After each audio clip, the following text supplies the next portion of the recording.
Hey there folks, LazyBones 2020 here with a Dead or Alive 6 preview. Shoryuken was flown out to San Francisco by Koei Tecmo to get a preview of the game. So we got to check out a lot of awesome stuff about it, got to play a pretty fair amount with all of the characters that are available. So it's a lot of cool features, especially upgraded from when we played it at E3. When I played it then, there were only 4 characters. So definitely a lot more to see and to look forward to here. So we'll get through these menus, and here's the character select. So definitely a lot more than 4 guys here. Whenever Ayane was announced, of course she was going to be in the game, but was very excited to see her in. She's the character I played with most typically, her and Ryu Hayabusa. He wasn't available in the E3 build I played either. So definitely had to start out first thing with Ayane. Then the person I was playing up against went with Hanoka. And the stage I thought was most insane was Lost Paradise because of the Jurassic Park feel. So we get it going here. Now, that loading bar on the bottom right is a little misleading. It does take a long time to load the game, but I'm assuming this is just because it's an early build, so nothing to worry about there. And there's a lot of neat, interesting facts through the loading process, like here where it tells you about how to perform holds. The holding mechanic is definitely the thing I've had the most trouble with when it comes to Dead or Alive games. I try to just do my best without ever having to mess around with it, but that's not how you get good. So here we are at the beginning of the fight. So I'll kind of do a little bit of narration and talk about how I feel about the characters. So Ayane felt very similar to how she's been in previous games, just with a really new, cool look to her. Here we're just kind of testing out the button, seeing how it plays, doing the side steps and everything like that. I also forget grabs a thing, so you see me throw out a few of those because I've played Dead or Alive quite a bit, but I did forget that the attack button is not square. It is triangle and circle for the punches and kicks. Then square is going to be your block, hold button, and X will be your grab. So here's stage transitions. They're back. It does a crazy amount of damage there. That was about, what, a quarter of a health bar. So the fights will go really quickly if you're not cautious about your surroundings. So here I think we were kind of just messing around with the blocking system, high and low blocks, doing grabs. And the hazards are back, of course. So that was the super move that I activated, called the Fatal Rush, and that was activated by mashing that R1 button into the super. It's going to use up your entire meter, but whenever it does that, you pull off a cool combo into your super move. Now the super move itself does less damage than it would if you pull it off on its own, but because of that, you do get that combo in for a more guaranteed hit. And then from there, we wanted to play with these characters again, so we just continued on messing around in the stage a little bit. So now I've gotten the hang of her controls and the motion and the movement of the character. Definitely gonna need some practice though for the timing with some of these combos, but it feels great even for someone who's never played the game before, or for folks who are new to the franchise. I've played Dead or Alive since the 4th title, so this one, it feels very refined in comparison to the past couple. When comparing it even to Dead or Alive 5, just graphically alone, it's incredible how detailed the characters' faces are, and the effects from the dirt, the ground, and other character attributes. Fights do go by very quickly. Meter doesn't build nearly as quickly as it did in the E3 build, which is good, because that was one thing that I kind of felt was a negative to the game. There was one at the time, just that the super meter just built up very quickly. It might just feel like it builds up slower to me in this build than the previous one. It still builds up fast, no doubt about that, but that's to try to give that competitive balance with it for the counters and things you can do. So that was the the break blow on its own. Didn't have to finish it that way, but it's fun to always go out with a super move if you can, if it's not too risky. So here we go back to the character select, and from there, greeted by another loading screen. See, that one doesn't take too long. I wish the other ones were like that, but like I said, I'm sure it's just with time and refinement that'll get all taken out. So we're going to go through the whole roster of characters. The first new character that was announced was Diego, and he looks like he'd be best friends with Ignis from Final Fantasy 15 with his hairstyle. Aside from that, the opponent goes with Kasumi, and then we're going to Forbidden Fortune, that new pirate-themed level, the Forsaken pirate ship with all the buried treasure and things. So one thing I didn't remember or take note of until very late into my playthrough this time was the heavy punch and the heavy kicks. Those were on placards the last time I played. There was little details about the buttons and things like that, and I think I was away from them early on. But those really do change up how you approach your opponent. You won't see many of those from me in this playthrough, but there is some extra gameplay we'll be putting up shortly that does have some more instances of it. So Diego's super cool. He's a tough guy. As you might have read in my interview with the director of Dead or Alive 6, Shimbori-san, it's a character that was a bit of a collaboration with the Western part of the team.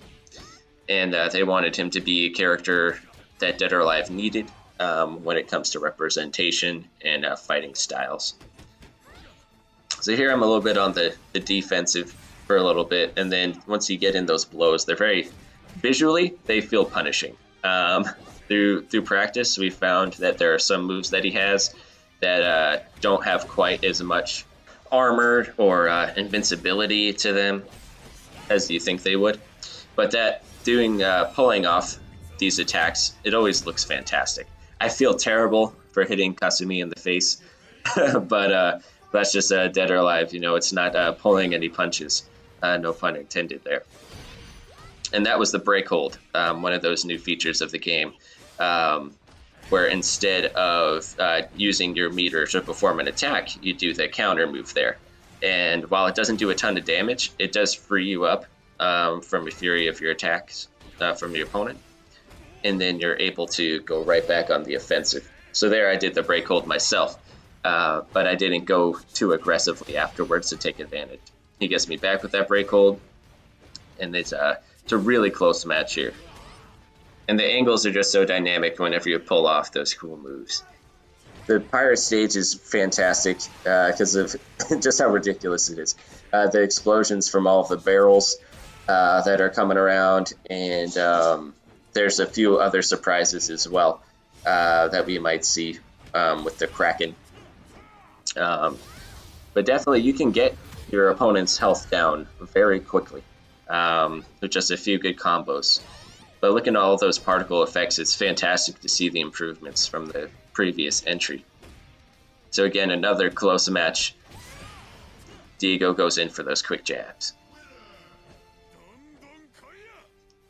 I'm very interested to learn more about his backstory. From the website, you can learn that he's doing all of this because I believe he has a sick mother. And he's trying to get the funds to be able to help her out. So now we're going back to character select, checking out our next batch of players that we're going to go with. This time, I go and pick Hayate, because I got to get all those ninja characters in. And you can see through here all the different colors and costumes that the characters have. If there's a star next to the costume that you're selecting, that means that it could have destructible damage to it. So that means either the hood will tear off or the clothing will be damaged and things like that. It's a neat feature. At E3, we're all kind of scratching our heads trying to figure out what it meant. And then we asked the director then about the capabilities that star symbolizes. So definitely a neat thing to look into whenever you're choosing your characters, just to see about the dynamic combat effects that can be performed on the opponents, or even on yourself if you're not careful. So here we are at that other loading screen. It does take quite a bit. It's nice that there's a taunt button though. Nothing feels better than pulling off a taunt and then not getting punished for it. So I never played with Hayate much, but I do appreciate his new design in this game. It looks a bit cooler, a bit more distinct. And what's nice about this stage is just how frequently the guys in the background will just push them back into your combo. But it looks like it does only do that one time, depending on the timing. If you do it too quickly, the game's not going to just let you be in a loop for that. It's going to bounce off instead of have them throw at you. So another close fight there. And then the fall down. And then it's just super quick to the next match. And while there may be a few months left until the game finally releases, it already feels so polished as is. Whenever I played it at E3, it felt like a completely finished game. Currently, it still feels that way, but even better, with more characters added. And since then, we have had a few fighters announced. We've had Mila, Bass, and Tina announced at this event, actually. We got to see it before the trailer went live. And then most recently, we've had Christy announced in the trailer that just came out the other day. So we're nearing what seems to be the end of the character announcements. They might start doing them one at a time after they've been doing so many pairs and bundles of characters. We do know that there will be 2 DLC characters for the game.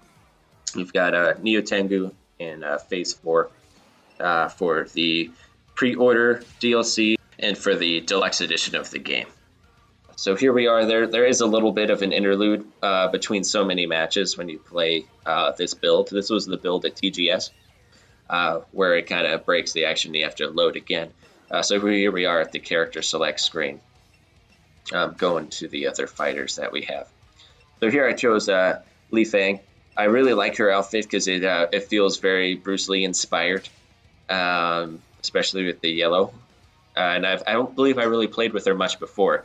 In earlier games, I kind of just stuck with Ayane and Ryu Hayabusa. But I feel like with how different this game feels, how new everyone looks with their designs, you might even consider it a kind of a reboot for the franchise.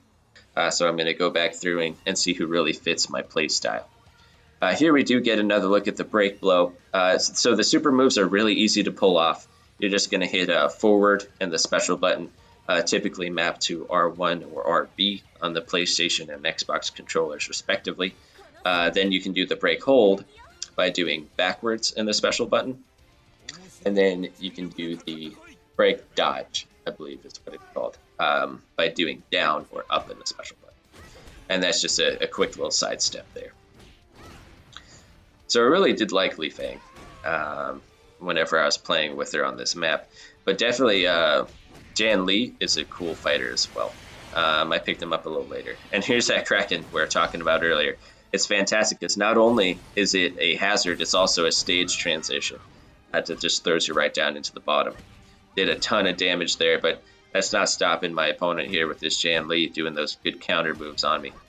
And then I'm trying to do those holds. One thing I'm still trying to do better on, and you can't do better if you don't practice.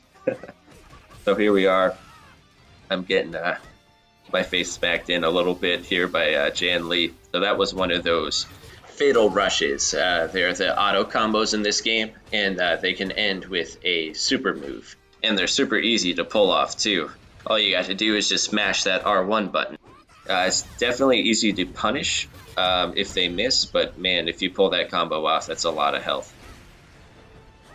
And the hazards, of course, can more than likely be turned off as they are in previous games if you're one who doesn't like the environmental effects of stages and things like that. Now, that was one of the additional holds that the game has.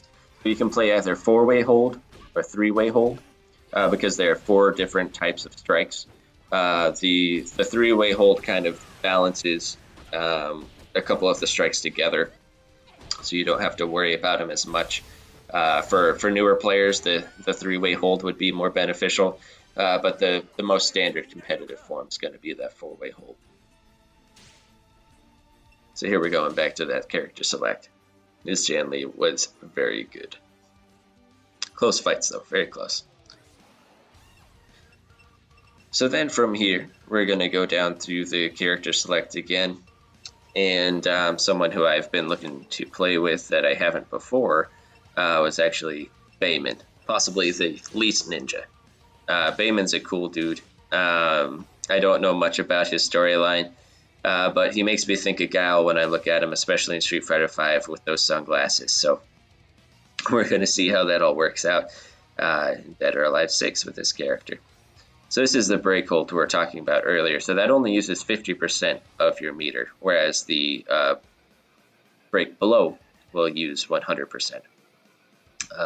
So with this, it works against any strike, high, mid, or low. So that's going to help players who aren't very good at doing their holds, being able to have one super version of that, being able to block their opponent's attacks whenever they just feel like there's nothing they can do.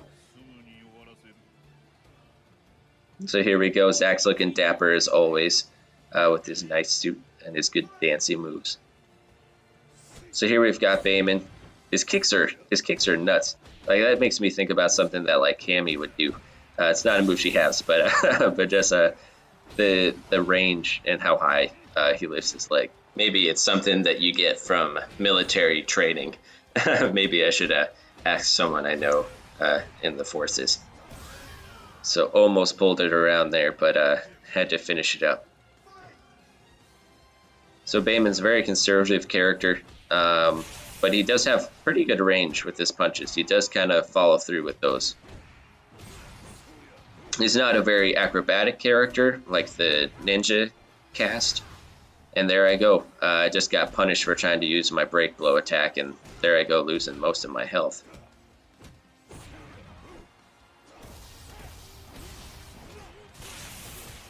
And that was the auto combo, so you could still use it without having meter. It just won't go into the super move form. So even for as far behind as I was, getting that auto combo off really did bring the battle around.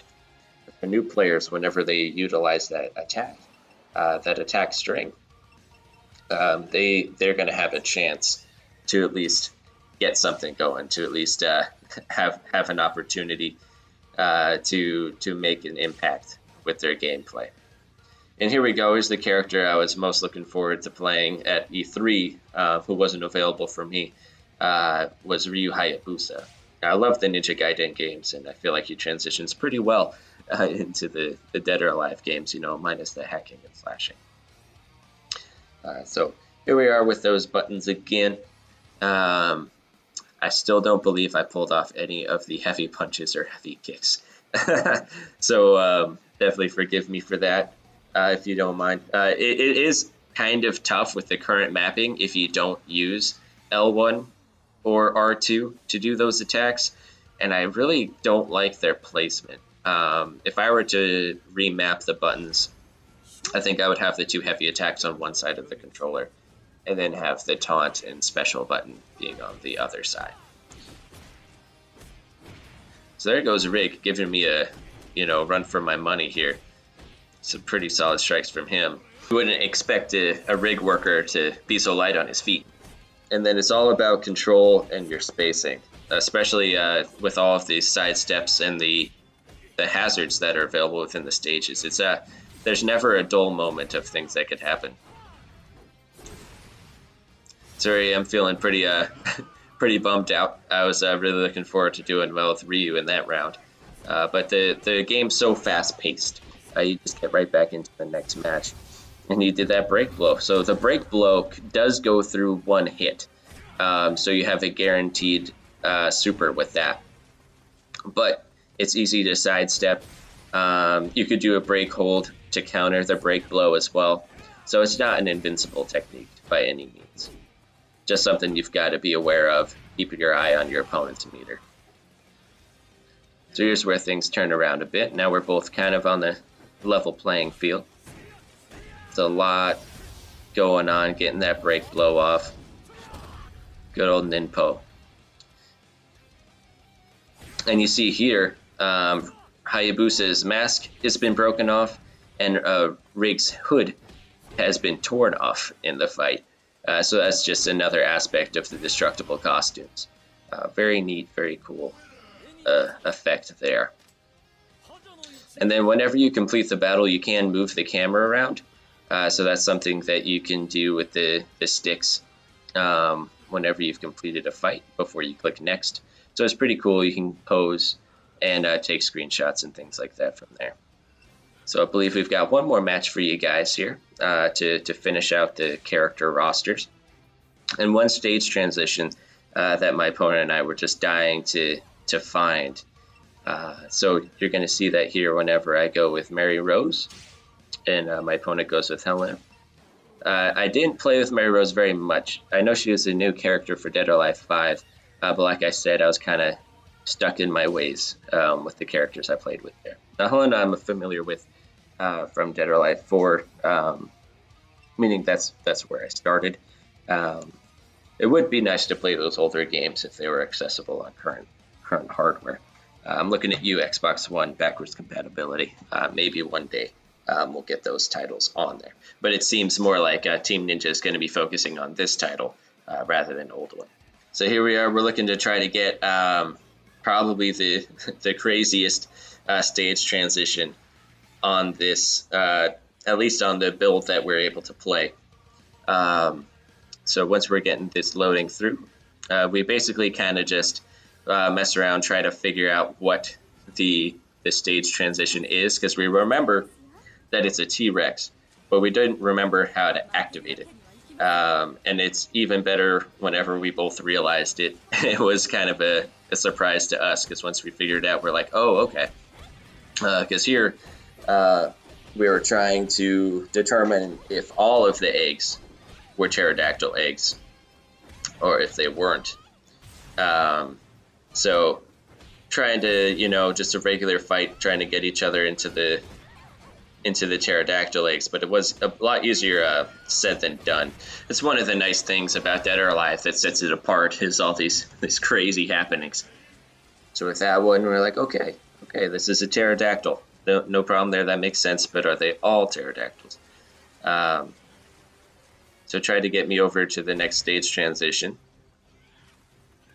But then takes a little while messing around with the camera, especially when you're trying to do it artificially and it's not organic. These stage transitions can be a little tough. So from here we've kind of determined that there's not a stage transition behind us, but we do know that there's something with that water slide. I can't imagine having a water slide in a dinosaur park like this. That doesn't sound very safe, but nothing in Dead or Alive is safe, especially your super moves. So here we've pretty much determined, if it's 2 out of 3, they're most likely all going to be pterodactyls. So we're going to activate that stage transition by going to these branches over here. And then whenever we get knocked over, good long fall, and a ton of damage. So then here, pretty much determined that I might not be able to make it with any more hits. So we swap off, get into that Jeep. Because what else makes more sense to be a Jurassic Park reference than a Jeep with a T-Rex? I think that was me trying to do my my taunt, because I was feeling snarky. And then just bring it on back for the win here. Still a close fight, though, with those transitions. So Dead or Alive 6 is looking awesome. It's a ton of fun. It's coming out February 15th. And I'm looking forward to playing as all the new characters so far that have been announced, and for the upcoming announcements for the other characters coming later. So stick around at Shoryuken.com for more news on Dead or Alive 6, and we'll see you out there.